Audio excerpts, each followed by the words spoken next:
Hey, welcome to Plant Summary Therapy, and today we're going to be talking more about the philodendron.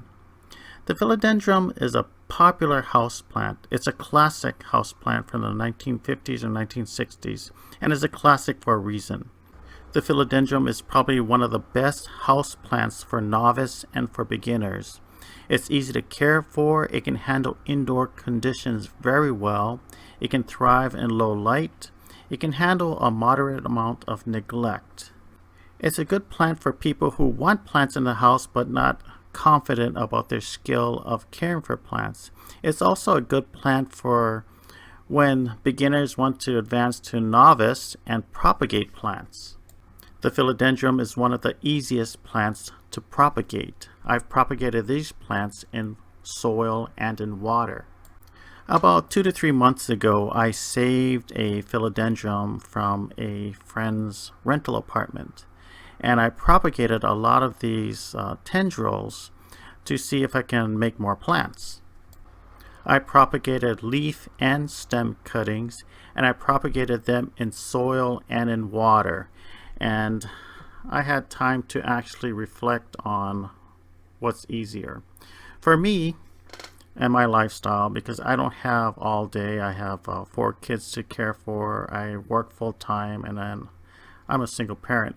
I can't be making sure that the soil is evenly moist for leaf and stem cuttings. But as far as all other plants, if you do want to propagate these philodendrons in soil, you'll have a better chance with this plant than probably any other plant. And by making a leaf cutting, I don't cut the leaf off the stem.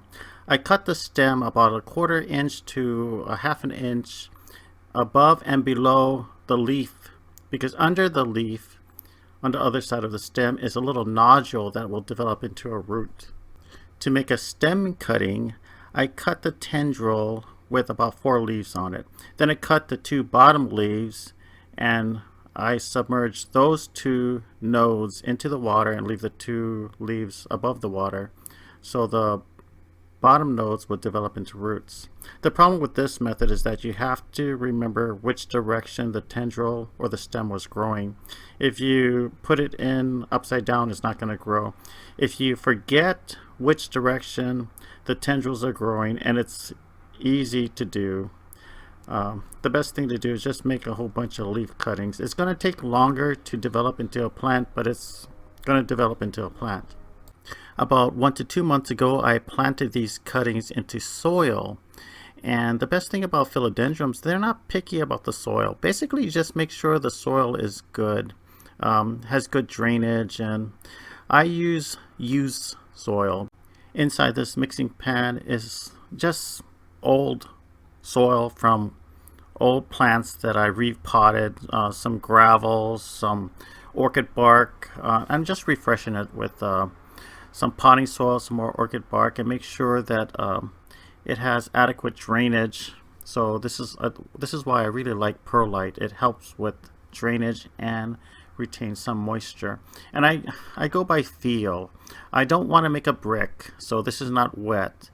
And I make it so, well, don't have to be picky, just refreshing the soil. Philodendrons aren't picky. I use a coffee filter to facilitate with drainage. I have a lot of coffee filters left over for when I used to make coffee. I put a layer of gravel on the bottom because this also helps with drainage. Most plants, if not all plants, do not like to sit in water. I've only found one plant that likes to sit in water, and that plant grows, well, this is not that plant. And the rest of the process is basically simple.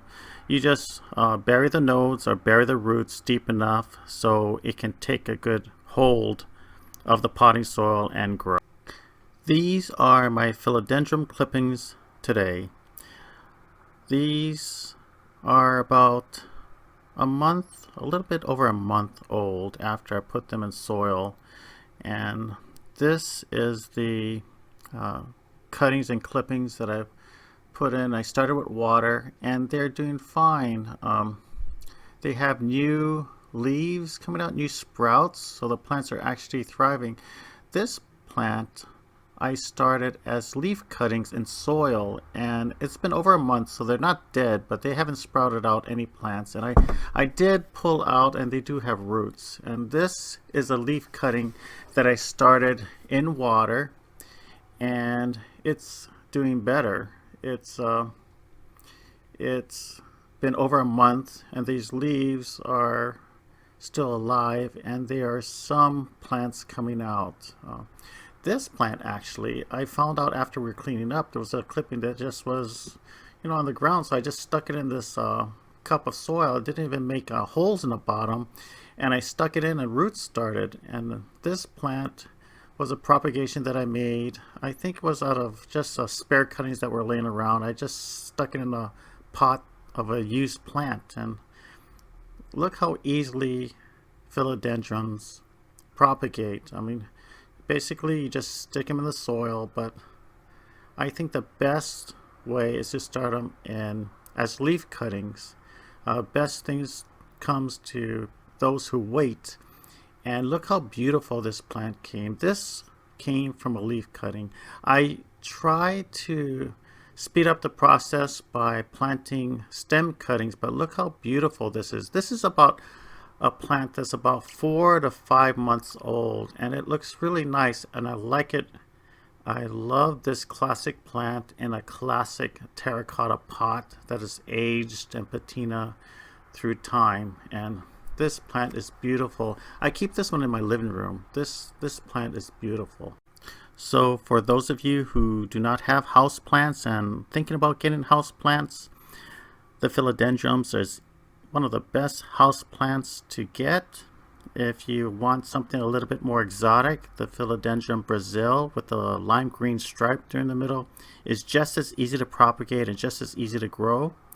I hope you were able to pick up some tips from my trial and errors, and thank you for watching. Please like and subscribe, and aloha.